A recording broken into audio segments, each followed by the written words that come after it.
कि कोई डॉक्टर हो, मतलब जो केमिस्ट की दुकान हुआ है, मैं 2 बट्टी देंगे और उसके 200 रुपये ले लें।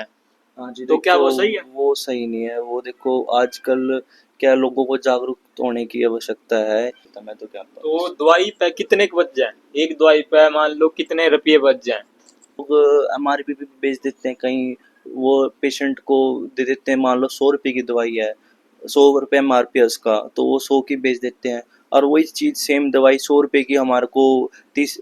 आप जो यह केमिस्ट की दुकान देख रहे हैं, आपके भी मन में कभी ना कभी तो आया ही होगा, आखिर यह केमिस्ट की दुकान हम कैसे खोल सकते हैं। यही बात जानकारी लेने के लिए हम पहुंचे हैं एक केमिस्ट की दुकान पर और जानकारी लेते हैं। आप सभी इस वीडियो में आखिरी तक बने रहिएगा और कमेंट बॉक्स में अपनी राय जरूर दीजिएगा। नमस्कार जी। नमस्कार जी, आपको चैनल को मेरा नमस्कार, सभी दर्शकों को। और रोज न्यारी बात का यहाँ हमारे केमिस्ट पे बहुत बहुत स्वागत है। आपकी है जी केमिस्ट की दुकान? हाँ जी, मेरी है जी ये। मैं लाइसेंस्ड फार्मासिस्ट हूँ, मैं रजिस्टर्ड फार्मासिस्ट हूँ। तो जी अगर जो किसी ने या दुकान केमिस्ट की दुकान खोलनी है तो वह कैसे दुकान खोल सकता है, कैसे डिग्री क्या क्या लेनी पड़ती है, कितना समय लगता है, सारी जानकारी बताइए हमें। हाँ जी, इसमें भाई साहब क्या रहता है, फार्मेसी करनी पड़ती है। दो प्रकार की होती है। एक तो हम डिप्लोमा कर सकते हैं मेडिकल स्टोर में। हम आमतौर पर डिप्लोमा के बेस पे केमिस्ट की दुकान खोल सकते हैं। अगर आपने बैचलर कर रखी है तो और सही आपके लिए, आप दुकान तो खोल भी सकते हैं, साथ ही साथ आप फैक्ट्री भी लगा सकते हैं बी फार्मेसी करके। तो अभी मेरी बी फार्मेसी चल रही है, डिप्लोमा मैं कर चुका हूँ। उसके बिहाफ पे मैंने दुकान अपनी केमिस्ट का यहाँ सेटअप लगाया था। और क्या है, मैंने ये इसलिए सोचा है कि डिप्लोमा करके जल्दी से जल्दी अपना केमिस्ट हो जाता है कम से कम। तो 2 साल करे पाछे तो हम कर सकते हैं मेडिकल स्टोर। उसके बाद क्या रहता है, हम डी फार्मेसी करने के बाद हमारी ट्रेनिंग लगती है सिविल हॉस्पिटल में। वो हमारी निर्धारित करती है सीएमओ ऑफिस। तो हम एप्लीकेशन देते हैं अपनी डिप्लोमा होने के बाद। हमारी एप्लीकेशन लगती है सीएमओ ऑफिस में। तो सीएमओ ऑफिस वाले हमारे बताते हैं कि आपको करनाल में डिस्ट्रिक्ट में कौन सी जगह आपको प्रैक्टिस करने की आवश्यकता है, आप कहाँ जा सकते हैं।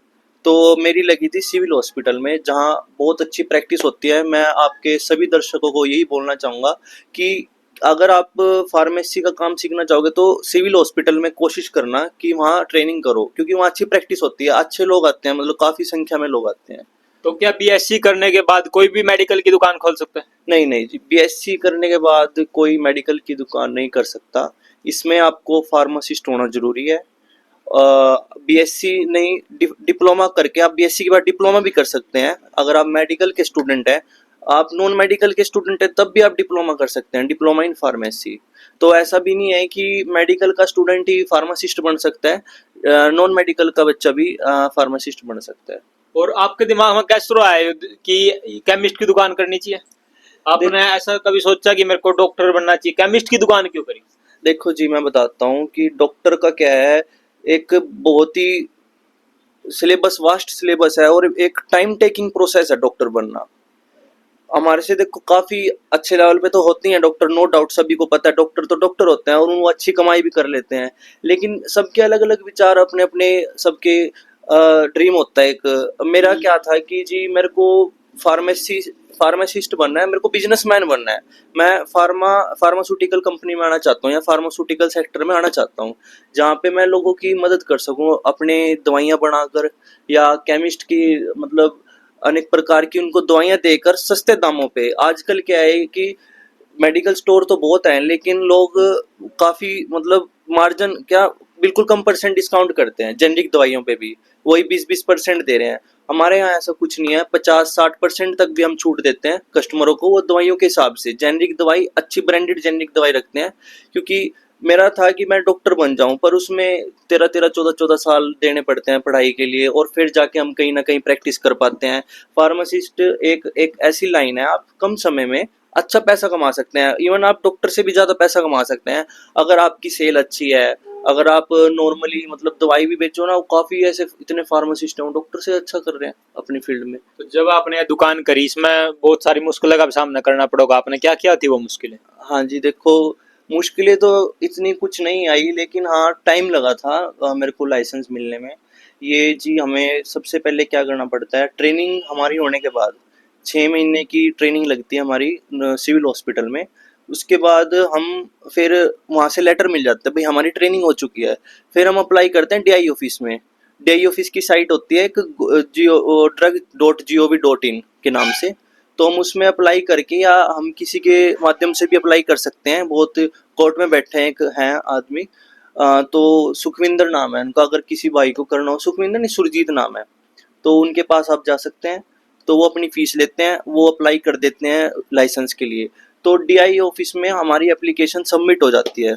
उसके बाद थोड़े दिन तक वो देखते हैं, वो पैरामीटर्स देखते हैं भाई फुलफिल कर पा रहे हैं नहीं। मेडिकल स्टोर का लेंथ जाती है भाई एक निर्धारित साइज होता है दुकान का, उसके अंतर्गत हम दुकान खोल सकते हैं। यदि उससे कम साइज है तो हम नहीं खोल पाएंगे दुकान उसमें। तो सारी कई चीजें होते हैं पैरामीटर्स, उनको हमने मिलाना पड़ता है अपनी दुकान से, तभी जाके हमें लाइसेंस मिल पाता है। तो इसके दौरान हमें कम से कम 1.5 से 2 महीने का भी समय लग सकता है, हमें बाट देखनी पड़ सकती है उस चीज की। और जो ये दवाई का काम हुआ है ये तो पूरी जिम्मेदारी का काम हुआ है, मतलब कि कोई ऐसा नहीं है कि किसी ने गलत दवाई दे दिया कुछ दे दिया, इसके बारे में क्या है? हाँ बिल्कुल जी, हमारा जो ये दवाइयों का जो काम है इसमें ज्यादातर ज्यादातर क्या, यहाँ पे फार्मासिस्ट मौजूद होना जरूरी है। अगर फार्मासिस्ट नहीं है तो आप दवाई देना किसी को मतलब एक प्रयास भी ना करो, क्योंकि इतनी सी उधर दवाई किसी को गलत दी गई तो दिक्कत हो जाती है। देखो जी पेशेंट के लिए ये एक बहुत ही जिम्मेदारी वाला काम है। ये कोई किराने का काम नहीं है कि भाई कोई भी सामान उठा के दे दिया। यदि आपके नीचे कोई काम सीखने भी आ रहा है, उससे भी फोन करके 2 बार नहीं 3 बार उनसे पूछो, वो उसको कहो कि हमारी मतलब अनुपस्थिति में आप हमारे से फोन कर लो, किसी को दवाई दे रहे हो कोई आ रहा है कि ये दे दो, फोटो भिजवाता हूँ मैं, तो भाई फोटो भेजो, फिर अच्छी तरह से उसके देख के हमारे भी तभी दवाते हैं। चाहे पेशेंट पे टाइम ना हो चले जाए कोई दिक्कत नहीं है, लेकिन कभी भी दवाई ऐसे ना दो जल्दबाजी में या गलत दी गई तो दिक्कत हो जाती है तो इसमें। आजकल तो ऑनलाइन भी दवाई मिलने लगी, तो उसका क्या प्रभाव पड़ रहा है दुकानदार पे आखिर? मतलब पहला जिस तरह की ये करता कि आम आदमी था वो दुकान पे जाके लिया करता, लेकिन अब क्या ऑनलाइन भी मिल रही है? बिल्कुल जी, आने वाला टाइम जी ऑनलाइन का है। देखो मैं तो साफ बताता हूँ, आने वाला टाइम मेडिकल स्टोर जितने भी रिटेलर हैं ये कम होते चले जाएंगे। तो उसको और आम दुकानदार को जो नुकसान हो रहा है? हाँ देखो जी, नुकसान तो है, हमें काफ़ी नुकसान देखने को मिल रहा है। अब नई जनरेशन है, अब कुछ नए लोगों ने स्टार्टअप भी स्टार्ट किया है, जैसे कई चैनल कह रहा हूँ, कई वेबसाइट्स हैं, कई ऐप्स हैं, फार्मेसी हो गया, टाटा वन एमजी हो गया, ये होम डिलीवरी कर रहे हैं। तो हम इनसे भी क्या कर सकते हैं, इनसे भी लिंक कर सकते हैं अपने मेडिकल स्टोर को। वो भी क्या करते हैं, नॉर्मल रिटेलर शॉप से उठाते हैं सामान।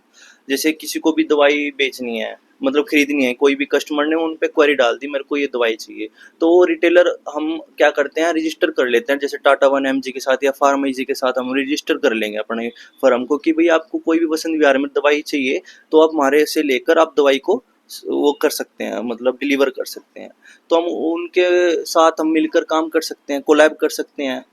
तो देखो फर्क तो आया हमारी इंडस्ट्री जो रिटेलर है हर एक, देखो अब क्लोथ्स का भी देख लो या कपड़ों का देख लो, किसी भी काम में देख लो, ऑनलाइन आने के बाद कंपटीशन भी राइज हुआ है, और जो नॉर्मल दुकानें थी उनका काम कम हुआ है। देखो जी पर क्या है, जो डॉक्टरों हैं उनने अपनी दुकान ही मतलब फिक्स कर रखी है, हमें दुकान का नाम तक लिख कर दे दे हैं कि उसी पर तो लेनी है।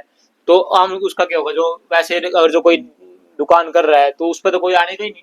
बिल्कुल जी, देखो क्या है, डॉक्टर भी आजकल क्या बिजनेस मैन ही है। देखो वो भी उन्हें कमाना है, हम ये तो कहने की नहीं कि भाई डॉक्टर बन रहा है तो सेवा ही करे, वो भी कमाने के लिए आया फील्ड में। तो हम किसी पे ना तो आरोप लगा सकते कि भाई डॉक्टर ऐसे क्यों कह रहा है, वो डॉक्टर के पेशेंट की और डॉक्टर के बीच की बात है। अगर डॉक्टर की बात मान रहे पेशेंट तो उसकी मर्जी है, नहीं तो आप कोई भी दवाई लेते हो, डॉक्टर लिखता है वैसे ब्रांड की दवाई जिसको उस पे उनको पैसे दे रखे हैं डॉक्टर को। वो आजकल क्या कंपनी, बड़ी बड़ी कंपनी होती है, पैसे देते हैं डॉक्टरों को दवाई बेचने के लिए। तो वो डॉक्टर उन्हीं की दवाई बेचता है जिनसे पैसे आ रहे हैं। तो वो आमतौर पे एथिकल मेडिसिन होती हैं, हम एथिकल मेडिसिन का नाम दे देते हैं, वो ब्रांड के नाम से बिकती हैं, वो डॉक्टरों ने ब्रांड बना दिया है। जैसे कॉम्बिफ्लेम है, ये क्या है एथिकल है, ओटीसी प्रोडक्ट हो गया खैर ये तो, लेकिन ये क्या है, डॉक्टर ज्यादातर कॉम्बिफ्लेम लिखेगा अपनी प्रिस्क्रिप्शन पे, ताकि वो दवाई हर एक किसी पे भी मिल सकती है एथिकल। तो आजकल क्या आ गया, पीजी दवाइयाँ मेडिसिन आ गई हैं, और पीजी दवाइयाँ जो नॉर्मल बंदा, आप जैसा मेरे जैसा बंदा स्टार्ट करिए कंपनी और डॉक्टर को पैसे दे रहा है वो भी, वो कोई ब्रांड नहीं है उसकी दवाई, जैसे कोई भी कॉम्बीफ्लेम की जगह उन्होंने कोई भी नाम रख दिया, जैसे नीमोडेक प्लस रख दिया उसका नाम पीजी कंपनी का, तो वो डॉक्टर कहेगा जी मेरी ये ब्रांड आती है, आपको मैं इतने पैसे देता हूँ, मेरा ब्रांड बेचो और आप मेरी दवाइयाँ रखो अपने मेडिकल स्टोर पे। और वो पीजी कंपनी कहीं और नहीं मिल सकती आपको, सिर्फ सिवाय उस मेडिकल स्टोर के जहाँ डॉक्टर बैठता है। तो हमें अक्सर ये चीज़ देखने को मिलता है, पेशेंट बहुत तंग होता है उस चीज़ को लेकर। तो पेशेंट एक चीज़ दिमाग से निकाल दे कि जो दवाई डॉक्टर लिख रहा है कंपनी की, उसी कंपनी की दवाई ले जाए। आप कोई भी दवाई ले सकते हो, कोई मतलब दवाई तो वही रहेगी लेकिन कोई भी कंपनी की ले सकते हो, बस ये ध्यान रखना है कि कंपनी अच्छी होनी चाहिए, जीएमपी सर्टिफाइड होनी चाहिए। ये केवल मेडिसिन जो ब्रांड के नाम लिखते हैं डॉक्टर इसलिए लिखते हैं, उनकी पैसे मिलते हैं उस चीज के। लेकिन एक और भी तो है, भी आपने इतनी दवाइयाँ रख रखी, इनमें तो एक्सपायर भी होंगे होंगी, उन दवाइयाँ क्या करे जा? हम जी देखो, जो एक्सपायर होती हैं एथिकल दवाइयाँ होती हैं हमारी वापस चली जाती हैं 1.5% लेस होके कट के, जो सीएन बन जाता है। बाकी जो रही जेनरिक दवाइयाँ हमारी वेस्ट ही होती हैं, जेनरिक दवाइयाँ वापस नहीं जाती। कंपनी क्या करती है उन दवाइयों का? जो एक्सपायर हो जाती है वो उनको दोबारा से बनाती है, नए प्रिजर्वेटिव्स वगैरह जो एडिटिव्स डलते हैं उसको डाल के दोबारा से तैयार करती हैं। तो इस मेडिकल स्टोर में कुछ बचा बचा भी है कि लोग हुए इतने मेडिकल स्टोर खोल रहे हैं? देखो जी, आज के टाइम में कंपटीशन का काम हो गया है। अब ज़्यादातर मेडिकल स्टोर खुद की प्रैक्टिस करने लगे हैं, भाई खांसी जुकाम तक ही ज़्यादातर सीमित रह गए हैं। और जिसका काम चल रहा है, देखो मैं तो ये कहूँगा हर एक टाइप के लोग हैं, किसी का काम अच्छा चलने में अच्छा भी चल सकता है। बाकी आजकल कंपटीशन का टाइम ज़्यादा है, कुछ नया करो इस फील्ड में तो ही सक्सेसफुल हो पाओगे, यद्यपि तो कुछ इतना कुछ खास रहे नहीं। अब देखो जी, काम तो सच्चाई अगर कोई आम आदमी केमिस्ट की दुकान खोलना चाहो, खोल सकता है। देखो अपना लोकेशन सबसे मैटर करती है इस चीज़ पे ना, लोकेशन कैसी है उसकी। तो उन्हें लाइसेंस कितना मिलेगा? लाइसेंस उसको अपना डिप्लोमा करके डी फार्मेसी करके डीआई ऑफिस पे अप्लाई करना पड़ेगा ट्रेनिंग करने के बाद। उसके बाद 1 महीने के बाद उसका लाइसेंस बन के अपना। तो किसी और के लाइसेंस पे भी तो चला रहे हैं, उनका क्या है? देखो जी, वो तो एक अवैध चीज़ है, इलीगल चीज़ है किसी और के लाइसेंस पे चलाना। ये सरकार इसकी कोई अनुमति नहीं देती कि आप किसी के लाइसेंस पे अपना काम खोल सकते हैं। हाँ, अगर आप करना चाहें तो वो नॉर्म्स होते हैं, उसको 12वीं करनी होती है। जो बैठता है वो एज अ सर्विस पर्सन या फिर एज अ ये बता सकता है कि मैं इस फार्मासिस्ट के अंडर काम कर रहा हूँ। तो ये सब दिखा के आप अपने किसी और के लाइसेंस पे काम कर सकते तो हैं। जो आने वाले युवा हैं उनको केमिस्ट की दुकान खोलनी चाहिए या नहीं खोलनी चाहिए? देखो जी, खोलनी तो चाहिए, मैं ये नहीं कहूँगा बिल्कुल ही कि भाई इसमें फ़ायदा नहीं है। आपकी किस्मत की बात है, आपकी लोकेशन डिपेंड करती है, आपकी प्रैक्टिस कैसी है, या आप सारी वैराइटीज़ कर पा रहे हो।